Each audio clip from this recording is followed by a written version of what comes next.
Hi there, John Moore here, and I am a shamanic teacher and practitioner. I live in Maine, up in the northeast corner of the US. And today I'm going to talk to you about shamanism and imagination and how those two play together really well. I'm also going to talk to you about something called aphantasia, which some people have in varying degrees, which is the inability to visualize stuff. So, at some point, if you ever train in shamanism, first of all, you need to learn how to journey. And when I teach people how to journey for the first time, I've got a whole video about what shamanic journeying is, I do explain to them that you're going to be using the powers of your imagination to kind of kick things off. Most people at some point will come to the question, am I making all of this up? I'm traveling in my mind, I'm traveling in my spirit to other realms, I'm interacting with spirits. Is this just fanciful? Is it just imagination? Is it, am I making it up? So that question is not exactly completely straightforward.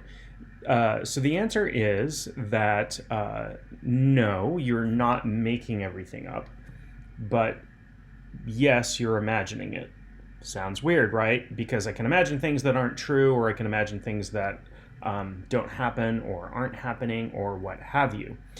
Let me take a step back and explain how our consciousness works just a little bit, just briefly, because gosh, that's a big topic, isn't it? So right now, I'm assuming you're watching and listening to me through your computer, your phone, or what have you, maybe up on a TV or something. As I'm recording this, light, you can see reflections of my overhead lights here. Light is bouncing off of me into a camera that's being translated into bits and recorded on, magnetic media and then sent out somewhere. I don't know how YouTube stores their stuff, but I assume in some kind of magnetic media somewhere. Maybe not, maybe solid state. I don't know, but it doesn't matter. But it's stored, and then it's, when you watch it, your computer gets these ones and zeros and translates that into pixels of light. That light shines into your retina, also the audio, so waves of sound come out of your speakers. The light shines from your monitor into your retinas. That sends an electrical signal to the back of your brain, and your consciousness creates the experience of me talking in front of you. That is no less your imagination than, imagining a purple elephant in front of you. Yes, there are, that we have consensus reality. We have, people can agree that I exist, or maybe not. Maybe you don't agree that I exist. I don't think I exist. So I don't agree with that, but but people can agree that I've said certain things, or that I look a certain way, or what have you. But everything you experience arises in your consciousness. It goes back to the whole, the Matrix movie, where I'm just, basically a brain in a jar somewhere. I mean, I know he was in his body, but, being fed information and, through my sense organs. So when you journey shamanically, you're getting information that is coming from other places than your physical sense organs. Your imagination, and a lot of this information, because spirits are formless, your consciousness makes sense of that by allowing experiences to arise. So you have the experience of traveling in other realms, but there really is no travel. It's kind of a metaphor, right? But it feels and it looks and all these things like you're physically traveling to some extent or another, but you're not. You're tuning your consciousness to a certain thing. Your spirit is having certain experiences, and your brain, which is a receiver of consciousness, is assembling that into the things that you experience. sort of like a dream state where you have more control, like a lucid dream, that sort of thing. So there are a few things that kind of happen as along the path that will let you know that you're not making everything up. The biggest one is that you'll get information sometimes that you have absolutely no way of knowing, and it will be absolutely spot on. I don't consider myself particularly psychic, for example, and just a really, really short story. And this is not a brag, because there are people who train in shamanism have experiences like this all the time, and it's not cool to brag. I'm not bragging, but I'm just telling you a personal story so you can kind of get the point. I was journeying for somebody who was asking about finding a new place to live. The place where this person was living was not adequate. It had some like mold problems and some, maybe some rodents or something unhealthy. It was an unhealthy circumstance. And she was living in a city, and I journeyed for her. And when I journey, I'll get information, and it's not my job to necessarily interpret that information. I'll just give it to the client, who will take it, and maybe it means something to them, maybe it'll mean something to them later. I don't necessarily always know what it means. So in my journey, I kept seeing a red farmhouse in the middle of a field. Red farmhouse in the middle of a field. I said, I don't know if this means anything to you, but I keep seeing a red farmhouse in the middle of a field. And this person said to me, well, that makes no sense, because I live in the city, and I'm looking for a new apartment. And I'm like, well, I don't know. I don't know what to tell you. I'm just giving you the information I have. And, she said, okay, that's fine. Maybe it's metaphorical or something like that. Maybe I'm going to move to an apartment that has a photo of a red farmhouse somewhere. About 2 months later, I received an email from this client with a photo. And in that photo, it said, this is the view out the picture window of the house that I'm now renting. And out that picture window was red farmhouse in the middle of the field. This person happened to wind up getting an opportunity to move to the country and rent a house there that she could afford, and beautiful circumstances. And her view was pretty much exactly what I saw in my journey. So that was something I had no way of knowing, that's that sort of thing. And so this is information coming to me from spirit, and that will happen along the line as you train in shamanism. But yeah, there's always the question, am I just making this up? And you get a better feel as you have more and more experience of what's coming from you and what's coming from spirit, because we're connected to spirit. So ultimately, the stuff has to come through you. But I don't take credit for information that I bring back from journey. It's not like I am the all-seeing, blah blah blah. None of that. I will always say that, well, this is what my helping spirits are showing me. And, I have been able to actually, from what they've shown me, draw a map of an area of a city that I've never been to, in a country I've never been to, in a place I've never seen photographs of, and have an accurate map where things are placed in the right location. And do the same with somebody's property, a new property that they bought, and draw out where the features are in the property. This is not, again, like I say, this is something I've been able to do. I've been able to do this because I work with helping spirits who are showing me these things. But yes, that information has to bubble up through my imaginatory capacity, right? I have to have the ability to, for me to visualize, I have to have the ability to visualize in my head.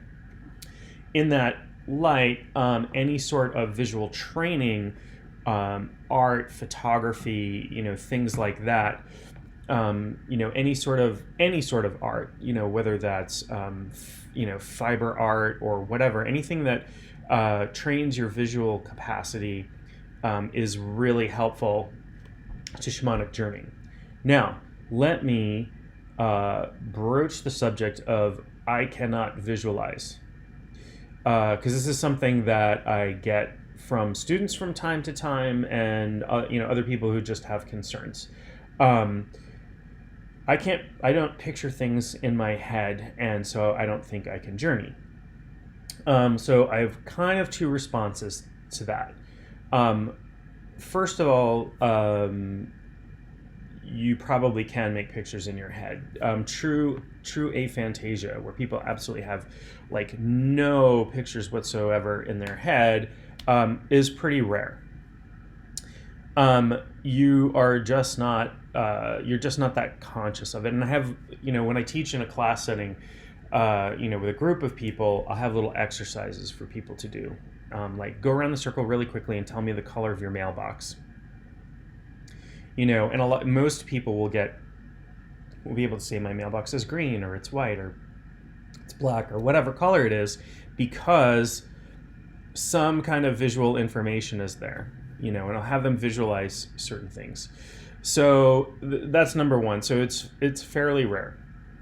I know, I do know one practitioner who is absolutely aphantasic. Like, she does not dream in pictures, cannot make pictures in her head. When she journeys, she doesn't get visions, but she practices and doesn't use her visual senses. So we have other senses. You can journey and hear things and smell things and taste things and feel things.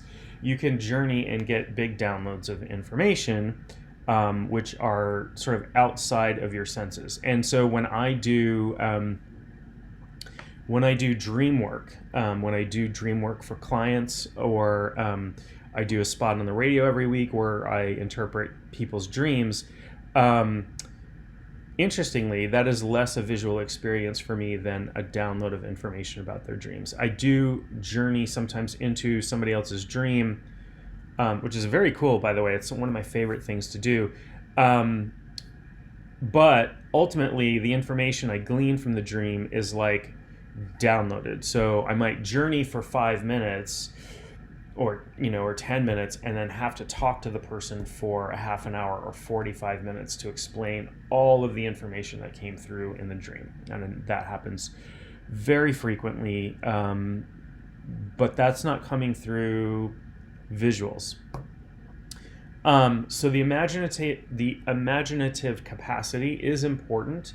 And like I said, anything that trains your visual capacity can be helpful in that, but also anything that trains your other senses as well.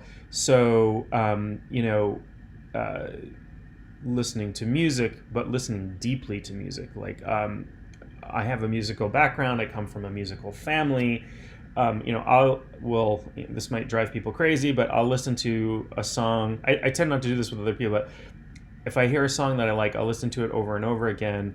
And what I'm doing is I'm following individual parts in the music. So I'm, first, let's say it's a pop song or something, I'll follow the lead singer, then I'll follow, the bass line, and I'll follow the drum line, and I'll follow the other, whatever the other pieces, sounds, or instruments. Most instruments today in pop music are electronic, but, they are, I'll pull that apart. And it's sort of a way of ear training. It's a little bit of an exercise, but also allows me to enjoy the music deeply. So something you might adopt for yourself. So if you're learning shamanism, if you're learning to journey, or or if you are a shamanic practitioner, you should be in the space of, I don't ever stop learning. I will never stop learning. I will continually learn for the rest of my life. And